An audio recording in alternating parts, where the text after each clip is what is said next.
आदरणीय अध्यक्ष जी, और भी एक महत्वपूर्ण काम जो हुआ है। वैसे जब राजीव गांधी जी थे उस समय उनके जो एक डिफेंस का काम देखने वाले अमोस थे,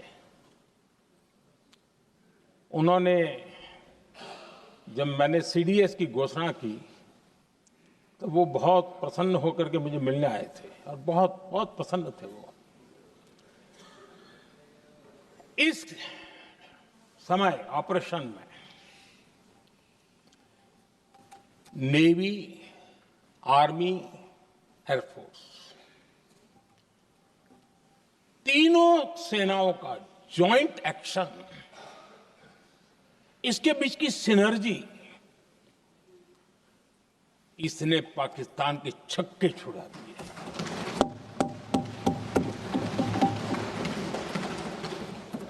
आदरणीय अध्यक्ष जी, आतंक की घटनाएं पहले भी देश में होती थी, लेकिन पहले आतंकवादियों के मास्टरमाइंड निश्चिंत होते थे और वो आगे की तैयारी में लगे रहते थे, उनको पता था कुछ नहीं होगा। लेकिन अब स्थिति बदल गई है। अब हमले के बाद मास्टरमाइंड को नींद नहीं आती। उनको पता है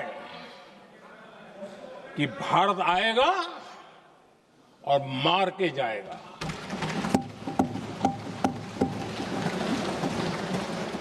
ये न्यू नॉर्मल भारत ने सेट कर दिया है।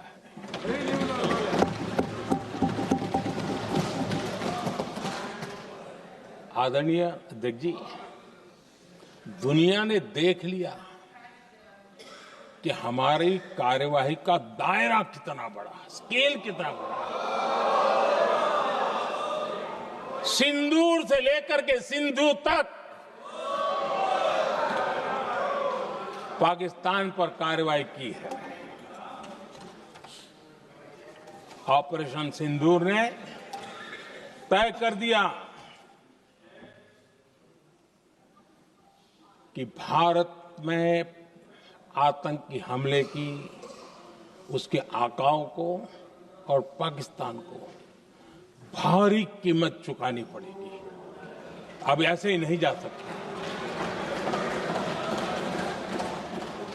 आदरणीय अध्यक्ष जी, ऑपरेशन सिंदूर से स्पष्ट होता है कि भारत ने 3 सूत्र तय किए हैं।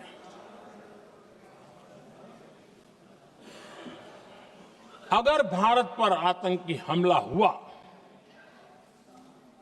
तो हम अपने तरीके से, अपनी शर्तों पर, अपने समय पर जवाब दे करके रहेंगे।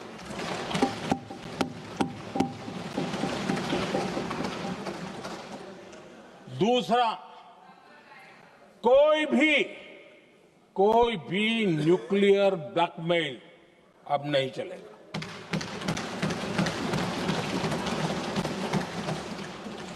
और तीसरा,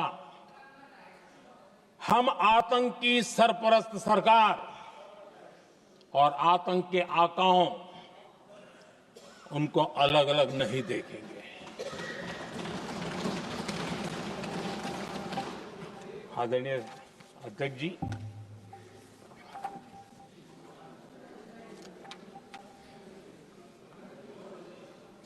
यहां पर विदेश नीति को लेकर के भी काफी बातें कही गई हैं।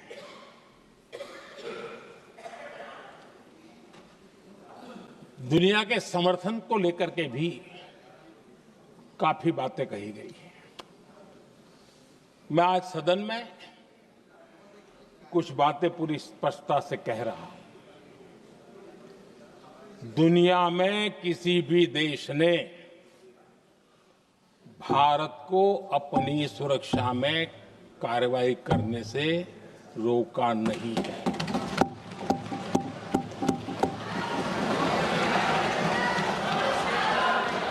संयुक्त राष्ट्र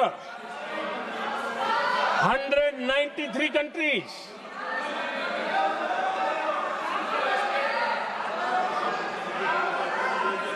सिर्फ 3 देश 193 कंट्री में सिर्फ 3 देश ऑपरेशन सिंदूर के दौरान पाकिस्तान के समर्थन में बयान दिया था. Only 3 countries. क्वाड हो, ब्रिक्स हो, फ्रांस, रूस, जर्मनी, कोई भी देश का नाम ले लीजिए. तमाम देश दुनिया भर से भारत को समर्थन मिला है.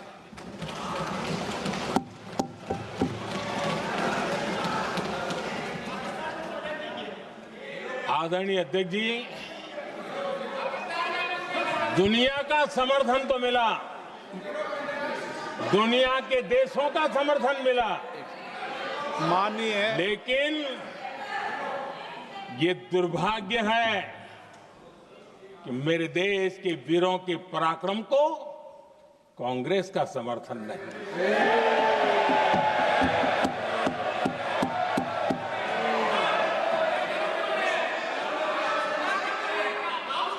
22 अप्रैल के बाद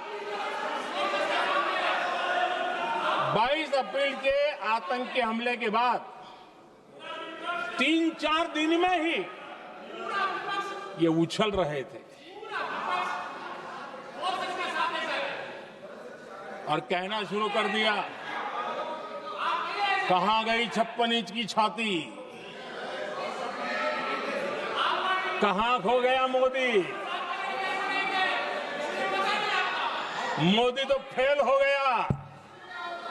क्या मजा ले रहे थे. उनको लगता है वाह बाजी मार ली.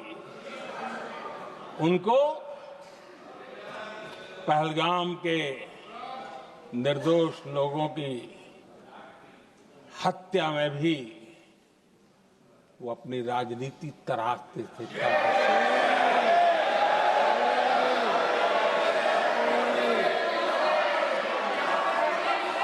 अपनी स्वार्थी राजनीति के लिए मुझ पर निशाना साध रहे थे, लेकिन उनकी ये बयानबाजी, इनका छिछोरापन देश के सुरक्षा बलों का मनोबल गिरा रहा था.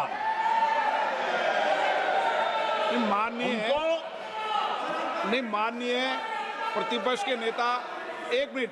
प्रतिपक्ष के नेता, आपकी बात अपने ध्यान से सुनिए.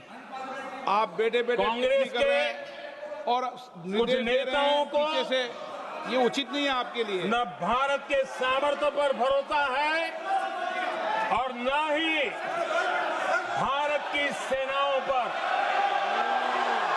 इसलिए वो लगातार ऑपरेशन सिंदूर पर सवाल उठा रहे हैं.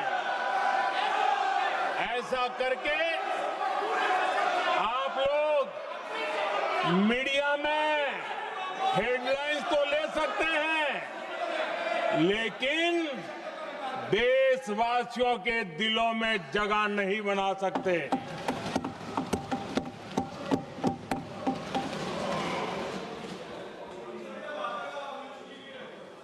आदरणीय सभापति जी, आदरणीय अध्यक्ष जी, 10 मई को भारत ने ऑपरेशन सिंदूर के तहत हो रहे एक्शन को रोकने की घोषणा की. इसको लेकर यहां भांति भांति की बातें कही गई. ये वही प्रोपेगेंडा है जो सीमा पार से फैलाया गया है. कुछ लोग सेना द्वारा दिए गए तथ्यों की जगह पाकिस्तान के झूठ प्रचार को आगे बढ़ाने में जुटे हुए हैं.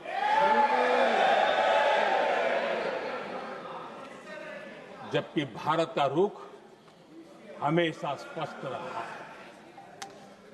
आदरणीय अध्यक्ष जी, कुछ चीजें मैं जरा स्मरण भी कराना चाहता हूं। जब सर्जिकल स्ट्राइक हुआ उस समय हमने लक्ष्य तय किया था, हमारे जवानों को तैयार करके, कि हम उनके इलाके में जाकर के आतंकियों के जो लॉन्चिंग पैड है उनको नष्ट करेंगे। और सर्जिकल स्ट्राइक, एक रात के उस ऑपरेशन में हमारे लोग सूर्योदय होते होते काम पूरा करके वापस आए। लक्ष्य निर्धारित था कि ये करना है। जब बालाकोट एयर स्ट्राइक किया तो हमारा लक्ष्य तय था कि आतंकियों के जो ट्रेनिंग सेंटर्स है, इस बार हम उसको तबाह करेंगे, और हमने वो भी करके दिखाया। ऑपरेशन सिंदूर के समय हमारा लक्ष्य तय था, और हमारा लक्ष्य था कि आतंक के जो एपी सेंटर है और पहलगाम के आतंकियों को जहां से पुरजोश योजना बनी, ट्रेनिंग मिली, व्यवस्था मिली, उस पर हमला करेंगे। हमने उनके नाभि पर हमला कर दिया।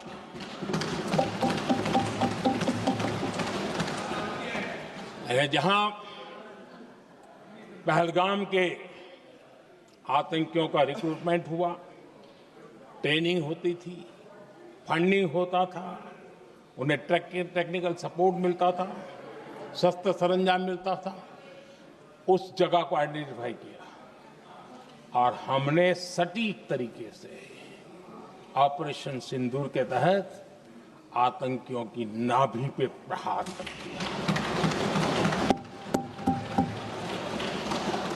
और आदरणीय अध्यक्ष जी, इस बार भी हमारी सेना ने 100% लक्ष्यों को हासिल करके देश के सामर्थ्य का परिचय दिया।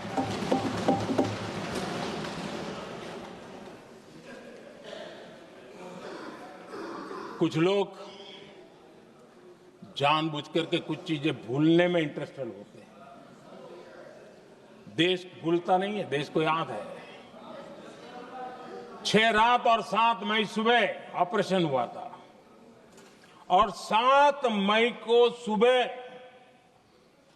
भारत ने प्रेस कॉन्फ्रेंस हमारी सेना ने की, और इस प्रेस कॉन्फ्रेंस में भारत ने स्पष्ट कर दिया था, और पहले दिन से क्लियर था कि हमारा लक्ष्य है आतंकियों के आका, आतंकियों की जो व्यवस्थाएं जहां से होती है वो, और उनके अड्डे, उनको हम ध्वस्त करना चाहते थे। और हमने प्रेस कॉन्फ्रेंस में कह दिया था, हमने हमारा काम कर दिया है, हमने जो तय किया था पूरा कर दिया है। और इसलिए 6-7 मई को ऑपरेशन हमारे हाथ संतोषजनक होने के तुरंत बाद, कल जो राजनाथ जी ने कहा था, मैं डंके की चोट पर दोबारा दोहराता हूं, भारत की सेना ने पाकिस्तान की सेना को चंद मिनटों में बता दिया कि हमारा ये लक्ष्य था, हमने लक्ष्य पूरा कर दिया है, ताकि उनको पता चले और हमें भी पता चले कि उनके दिल दिमाग में क्या चलता है।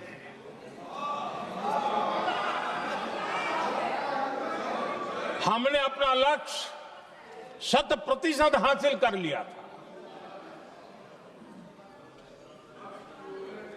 और पाकिस्तान में समझदारी होती तो आतंकियों के साथ खुलेआम खड़े रहने की गलती न करता। उसने निर्लज्ज होकर के आतंकवादियों के साथ खड़े रहने का फैसला किया। हम पूरी तरह तैयार थे, हम भी मौके की तलाश में थे,